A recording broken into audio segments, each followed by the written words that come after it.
out on the Democratic presidential campaign trail. Was it the Vermont governor you quoted in your story? You said that Mr. Sanders wants to have it both ways. Yes, former Vermont Governor Madeline Kunin, she had to fend off Bernie Sanders from the left in her 1986 reelection bid. As she points out that he really does want to have it both ways. He wants to be an independent. He has always been an independent ever since he dropped out of a third party in the 1970s back in Vermont. He's been staunchly an I, and yet now running for president, he's running within the Democratic primary.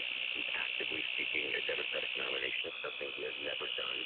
And I think it goes without saying that he is enjoying the support to this point because he's doing that. There's just a mantle of legitimacy that the Democratic Party or any party, either of the two major parties, gives a candidate that a candidate would not enjoy running as an independent or that of his own. Give me an example of other statements or views or proposals you think that have been raising eyebrows for Mr. Sanders.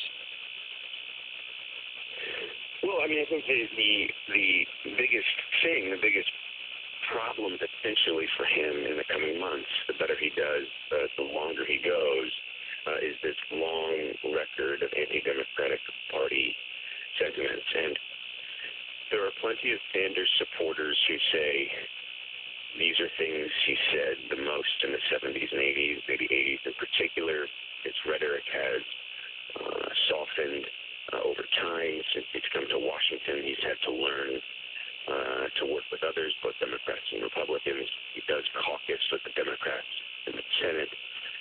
But, as we point out in the story on politico.com, these are the kinds of things he's been saying for a long, long time and has been saying up until very recently. There are similar things he's said within the last couple of years. So he still very much believes that the two major parties, Republicans and Democrats, are ineffective primarily because they are too beholden to corporate interests. Yep. And he is not, says Bernie Sanders. He is, because he's an independent, he's always had this position, because he's an independent, he is not equally beholden to those corporate interests. Is there a specific socialist platform he embraces, Michael?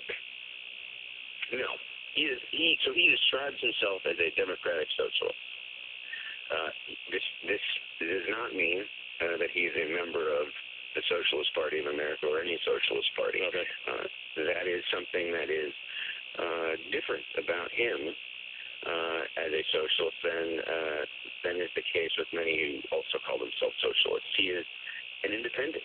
I mean, there are things about him that are conservative, libertarian, and there are, of course, things that sort of strike people as liberal. But he doesn't call himself any of those things. He calls himself an independent. All right. Hey, thanks for a few minutes. Michael Cruz, senior staff.